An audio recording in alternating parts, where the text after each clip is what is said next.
And yet, he's the best player in the NBA.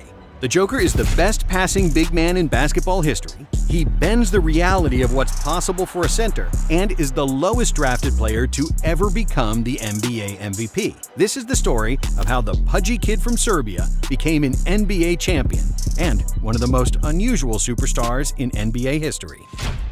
Nikola was born in Sombor, Serbia, to a poor family that housed 6 people in a cramped 2-bedroom apartment. But what they lacked in resources, they made up for with a love for basketball. Nikola's 2 older brothers were both talented players, and their father loved basketball more than anything.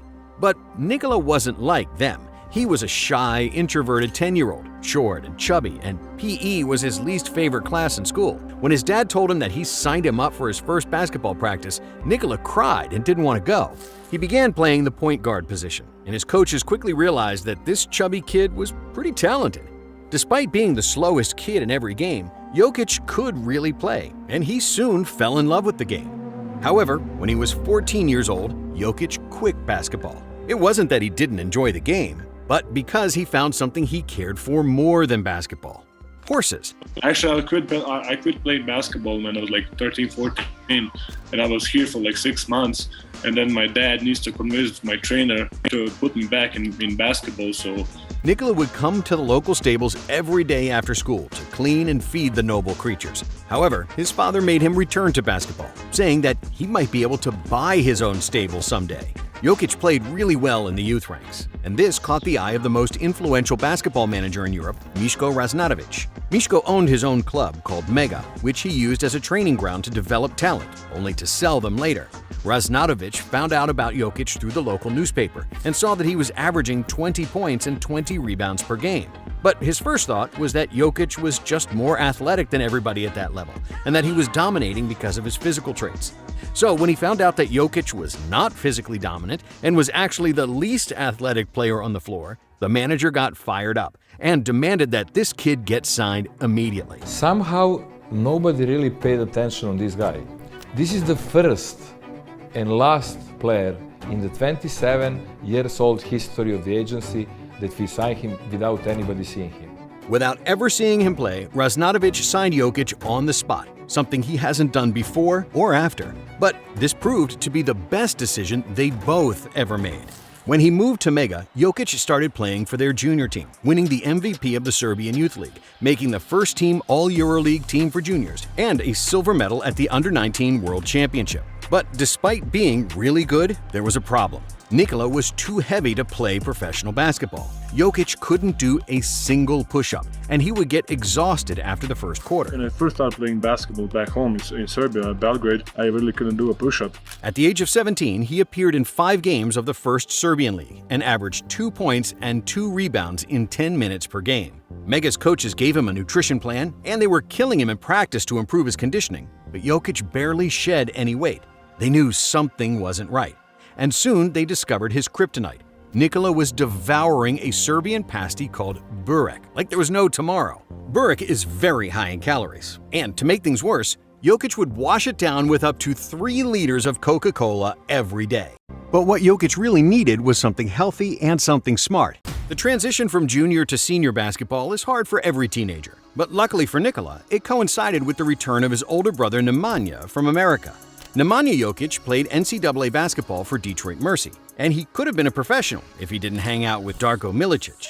Darko was drafted 2nd overall by the Pistons in the 2003 draft, but he was more famous for his partying and bad behavior than for what he did on the basketball court.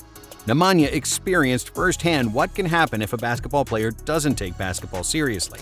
Realizing that his younger brother possessed tremendous talent, he influenced him to stop eating junk food and chugging Coke, and not to make the same mistakes as Darko and himself. However, a key role in the development of Nikola's career was Mega's head coach, Dejan Milojevic. Milojevic realized very early that Jokic possessed court vision like no other player he had ever seen, so he gave Nikola complete freedom on the court. In 2023, it became somewhat normal for 7-footers to bring the ball up the court like a point guard, but in 2013, this was unheard of. Jokic had the luxury to handle the ball and not care about making mistakes, something that American centers his age could only dream of. Jokic showed not only an exceptional talent in passing, footwork, and ball handling, but also an approach to the game that is rarely seen in a 19-year-old. boyishly playful, without any concern in the world, almost nonchalantly dishing out no-look passes like Magic Johnson. It's about teammates, you know. When I open, I score. When I pass, you know, play basketball. Just play simple as I can, you know. In the 2013-14 season, the coach's effort to improve his conditioning finally gave results. Jokic appeared in 38 games, averaging 11 points, 6 rebounds, and 3 assists in 25 minutes on the court. After that, Raznatovic put his name in the 2014 NBA draft. But despite Jokic's early brilliance, NBA GMs were not overly excited about an unathletic and chubby 18-year-old from Europe. Ultimately, Jokic fell all the way to the second round and 41st overall pick when he was finally selected by the Denver Nuggets. And when his name was called, the NBA famously played a Taco Bell commercial during the pick, because who really cares about the 41st pick? But on the other side of the Atlantic, Jokic didn't care either. By the time his name was called, it was about 5 a.m. in Serbia, and Jokic was sound asleep. While most people would be up all night trying to find out which NBA club they'd end up playing for, 0 ducks were given by Jokic. And unlike most drafted players, Jokic wasn't too eager to come to the NBA right away and decided to stay one more year in Serbia. Ultimately, his decision proved to be the right one. Despite Mega finishing 10th in the Adriatic League in the 2015 season, Jokic became the league MVP, averaging 16 points, a league-leading 9.5 rebounds, and 3.5 assists per game. After that, it was time for Jokic to take his talents to America. But when he came over to play in the Summer League, Jokic did not excel, averaging 8 points and 6 rebounds in 5 games. The reason was immediately apparent to Denver coaches. No matter how much weight he lost at Mega, he was still not in great shape. So, between the Summer League and the start of the season, Jokic lost 25 pounds in a few months. But there still was one problem for him to showcase his ability. His name was Jusuf Nurkic. Nurkic was a great friend to Nikola, but on the court they were competitors, depriving each other of much-needed playing time. Coach Malone tried to play both of them on the floor at the same time, but that was awful, and there simply wasn't room for both of them. After Jokic averaged 10 points, 7 rebounds, and 2.5 assists as a rookie, and made the all-rookie first team, he started his sophomore season even better. And then Denver executives decided to keep the 41st pick over the 16th pick and traded Nurkic, as crazy as it seemed at the time. But they were not wrong. In 2017, Jokic improved his numbers to 17 points, 10 rebounds, and 5 assists per game, while also finishing top 4 in the league in true shooting efficiency. In 2018, he was even better, finishing the year averaging 18, 11, and 6, becoming the most versatile offensive center in the NBA. Because he spent part of his basketball youth as a point guard, Jokic was not afraid to dribble the ball, even against much faster players, knowing that he had the big body and technique to protect the ball while running through the paint. Jokic rarely turned the ball over, despite making risky passes that would have resulted in turnovers with most other centers. But unlike Draymond Green, who is a good passer for a big man, Jokic is also dangerous as a scorer. Even though he's probably the least vertical player in the NBA, Nikola still kills you with polished footwork, a soft touch, and a series of head feints that drive defenders crazy. To be honest, I'm playing this way since I started playing basketball. His lethal arsenal on the low block and passing masterclass becomes even more dangerous when you factor in his fantastic face-up game, where he becomes the most unpredictable player in the NBA. If he's facing the basket at the top of the key, there is always a danger that he'll sink a mid-range shot or a floater right in the opponent's face. If the defender gets close to him, Jokic can get past either backing him down or facing up. And if everything else fails, he'll do his patented Sombor shuffle. Like all great players, Nikola developed a trademark move. And just like Jokic himself, it's extremely weird-looking and unorthodox. The Sombor shuffle is a half-step back, half-fadeaway that looks like a crooked and clumsy version of Dirk Nowitzki's legendary one-legged shot. But despite the aesthetics, it's extremely effective. He hit a couple of those right foot joints that he shoot on me, like frustrating as hell. You feel like you've done everything you could possibly do to make him take a bad shot, and it hit nothing but the bottom of the net. And another thing that flies under the radar with Jokic is how strong he is. When someone has muscles, he looks like a strong man. That can be very deceiving. The strength is in the hips, torso, and legs. Nikola is physically stronger than most centers. Others may look stronger, but they are not. Jokic's athletic coach. However, despite Nikola's brilliance that led the Nuggets to a top 5 offensive team in the NBA, their defense was in the bottom 5, and a lot of the blame was on Jokic. His lack of athleticism was even more pronounced by poor stamina, which made him one of the worst defensive centers in the NBA. And despite the Nuggets improving each year and winning 46 games in 2018, they missed the playoffs by 1 game, losing the deciding game of the season against the Timberwolves. But that would all change very soon. That strength change, condition change, it helps me a lot on the floor, you know. I don't get tired that much, I feel stronger. In the 2019 season, Jokic continued the upward trajectory, finishing the year with 20 points, 11 rebounds, and 7 assists per game.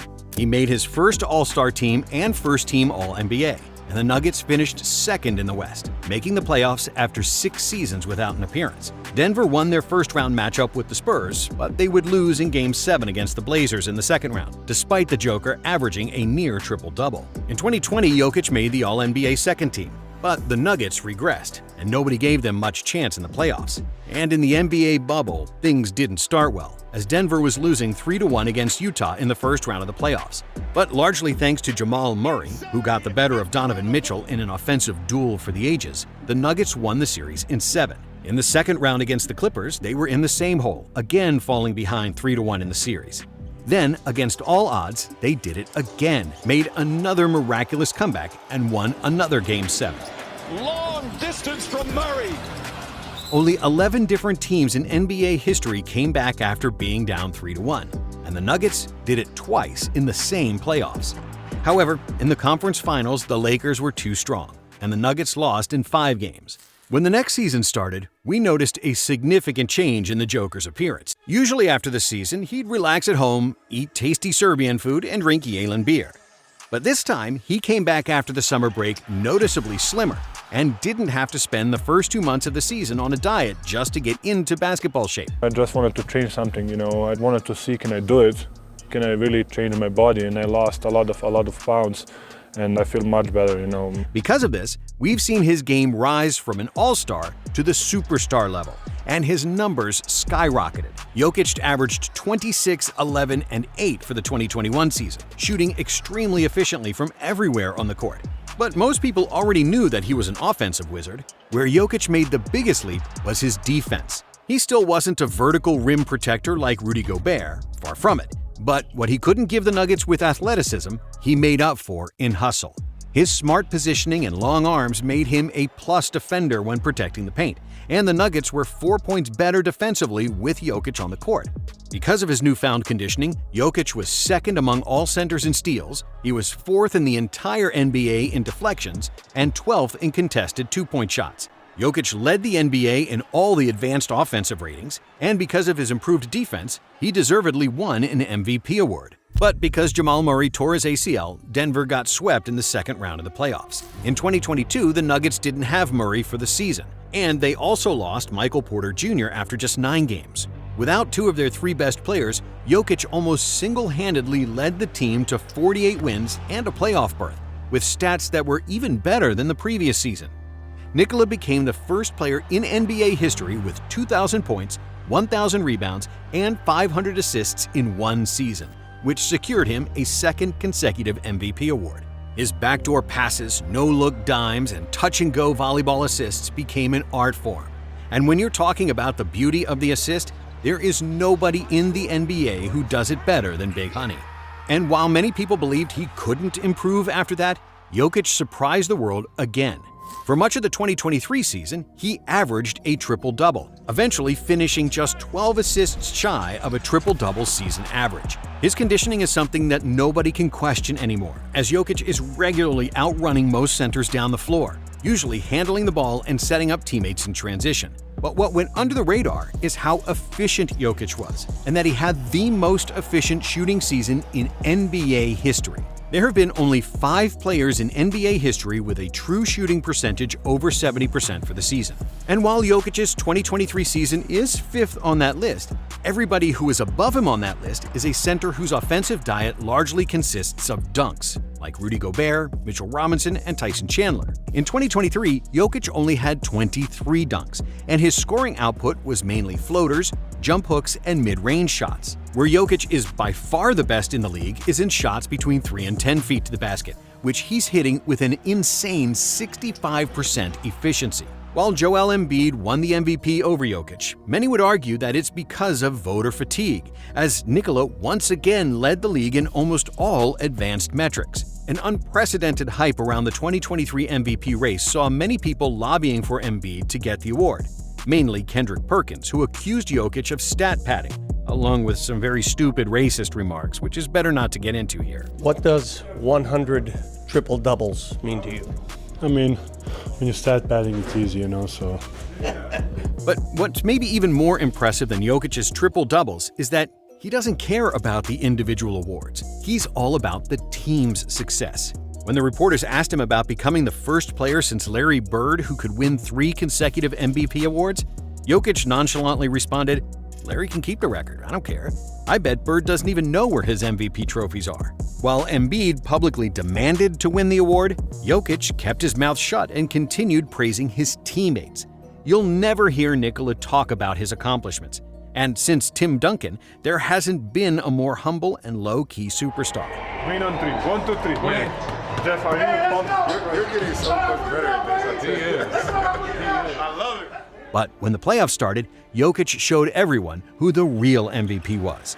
While the Sixers lost in the second round for the 5th time in the last 6 years, with Embiid's numbers dropping across the board, the Joker dominated. And not only did he dominate, Nikola had one of the best playoff runs in NBA history. In the second round against the betting favorite Phoenix Suns, Jokic averaged a triple-double for the series, and Denver advanced in 6 games. In the conference finals, the Nuggets swept LeBron James and the Lakers, with Jokic averaging another triple-double.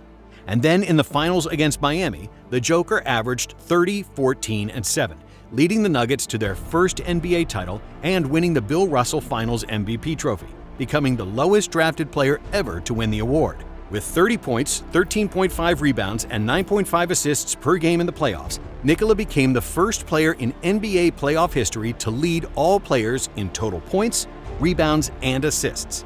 The Joker also set the record for the most triple-doubles in a single postseason with 10, while also shooting an insanely efficient 55% from the field, 46% for 3, and 80% from the free throw line. And now you are an NBA champion, Nikola. How does that feel? It's good. It's good. The job is done. We can go home now. Whatever his team needed, Jokic provided, making correct decisions on nearly every possession and scoring clutch baskets when the game was on the line. In historic terms, Jokic's 2023 playoff run ranks in the top 10 all-time in almost every advanced metric, such as offensive win shares, box plus-minus, and value over replacement player. In terms of points created for his team with scoring and passing, Jokic directly contributed to 55 points per game, which is the best playoff mark ever. His numbers are like someone combined prime Shaq's scoring and rebounding, Steph's shooting, and Magic's passing, all in one. If we look at Joker's playoff averages for his entire career, he's the only player who's in the top 10 in scoring and top 20 in assists and rebounds. Another crazy statistic is that Jokic is shooting 41% for 3 in the playoffs, which is a better mark than Steph Curry, Klay Thompson, and Ray Allen. He's also 5th all-time in playoff rebounding percentage and 2nd all-time in box plus-minus, behind only Michael Jordan. But when it comes to player efficiency rating in the playoffs, Jokic sits at the top, in front of Jordan and LeBron. If you didn't know, now you know. Jokic is among the top 5 best offensive players ever. And the things that used to be his weakness, stamina, and defense, have now only become Nikola's strengths. Out of the 16 playoff games, the Nuggets had the 3rd best defensive rating. In 4 out of 5 games in the finals, they held Miami to under 100 points. While most athletic bigs try to block shots, Jokic bothers and baits shots with his long arms while never jumping in the air. Because of this tactic, he never gives up defensive rebounds and is in a perfect position to run the fast break. And when you combine his IQ with active hands and nimble feet, you get an excellent defender.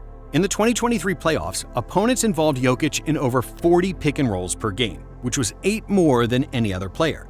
It was obvious that opponents tried to attack him and make him work on defense. But when Jokic defended pick-and-rolls, it produced just 102 points per 100 possessions.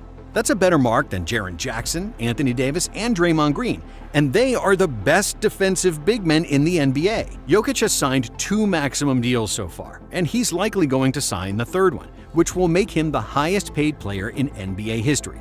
But that doesn't matter to him whatsoever. Jokic married his high school sweetheart, and apart from his family, all he cares about is his horses. His father's prophecy came true, and Nikola was able to buy his own stable, and he even races when he's in Serbia, which makes him happier than any triple-double or an MVP award. Not bad for a chubby kid that used to drink 3 liters of Coke a day and couldn't do a single push-up.